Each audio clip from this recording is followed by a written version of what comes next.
نحمدہ و نصلی و نسلم علی رسولہ الکریم اما بعد۔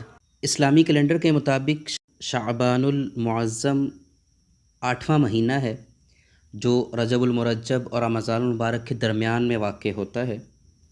احادیث کی روشنی میں اس مہینے کی بہت ساری فضیلتیں وارد ہوئی ہیں اور رسول اللہ صلی اللہ علیہ وسلم سے بھی اس مہینے میں کثرت کے ساتھ عبادت یہ ثابت ہے۔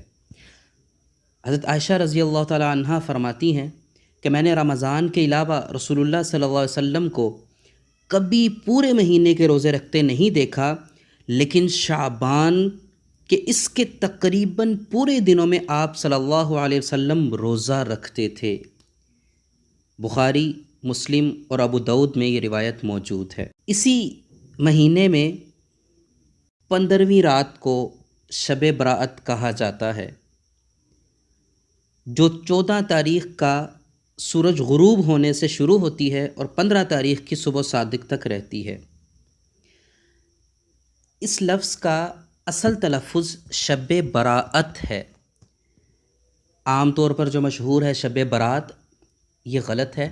برات کا معنی ہوتا ہے دلہے کے ساتھ وہ گروپ جو اس کی شادی میں شریک ہونے کے لیے آیا ہوتا ہے اور اس کے ساتھ جاتا ہے۔ براءت کا معنی ہے، یہ فارسی زبان کا لفظ ہے، اس کا معنی ہے نجات پانے والی رات۔ چونکہ اس رات میں اللہ رب العزت کی طرف سے بے شمار گناہ گاروں کی مغفرت اور بخشش کی جاتی ہے، اس لیے اس رات کو شب براءت کہا جاتا ہے۔ اس رات کے متعلق بہت سارے علماء کے اندر اختلاف پایا جاتا ہے۔ اس رات سے متعلق 3 قسم کے گروہ ہیں۔ نمبر 1، جو اس رات کی فضیلت کا انکار کرتے ہیں۔ نمبر 2، جو اس رات پر ایسے کام کرتے ہیں کہ مبالغے کی طرف بات چلی جاتی ہے۔ اور تیسرا گروہ وہ ہے، جماعت وہ ہے کہ جو درمیانے اور معتدل راستے کو اپناتا ہے۔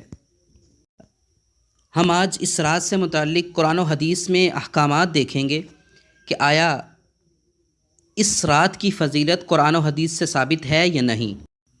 اس رات سے متعلق اکثر مفسرین، جن میں حضرت اکرمہ رضی اللہ تعالی عنہ بھی شامل ہیں، انہوں نے قرآن کریم کی آیت انا انزلناہ فی لیلۃ مبارکۃ انا کنا منذرین فیہا یفرق کل امر حکیم، سورۃ الدخان آیت نمبر 4، اس سے مراد شعبان کی 15ویں رات ہی مراد لیا ہے۔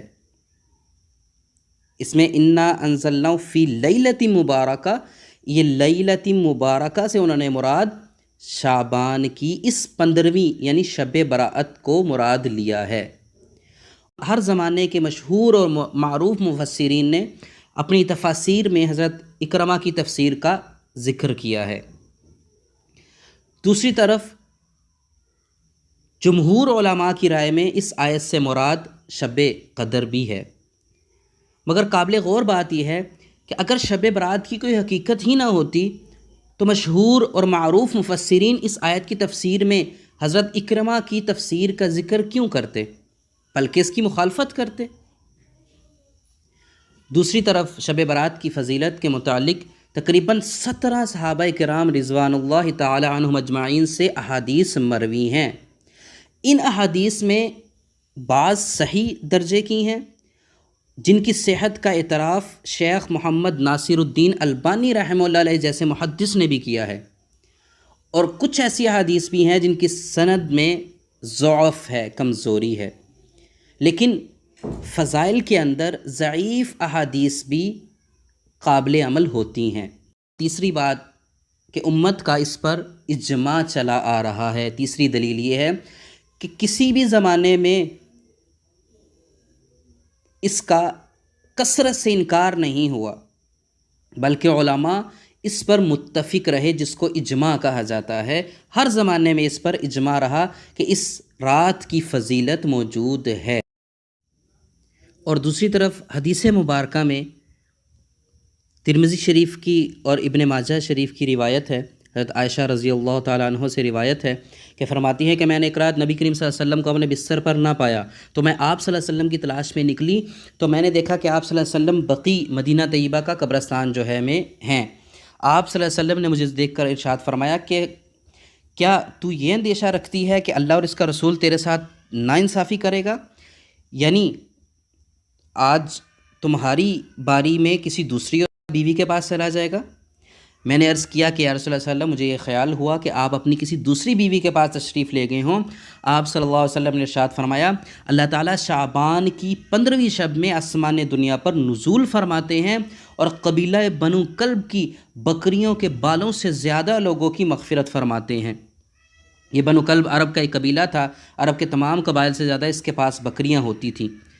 یہ حدیث مبارکہ اور اس کے علاوہ حضرت علی رضی اللہ تعالیٰ عنہ سے روایت ہے، یہ ابن ماجہ کی روایت ہے کہ رسول اللہ صلی اللہ علیہ وسلم کا ارشاد ہے، جب نصف شعبان کی رات آ جائے تو تم اس رات میں قیام کیا کرو اور اس کے دن یعنی اگلا جو دن ہوگا 15ویں تاریخ ہوگی اس کا روزہ رکھو، اور اس کے دن کا روزہ رکھا کرو اس لیے کہ اس رات میں اللہ تعالیٰ سورج غروب ہونے سے طلوع فجر تک قریب کے آسمان پر، آسمان دنیا پر یعنی نزول فرماتے ہیں اور ارشاد فرماتے ہیں، کیا ہے کوئی مجھ سے مغفرت طلب کرنے والا جس کی میں مغفرت کروں؟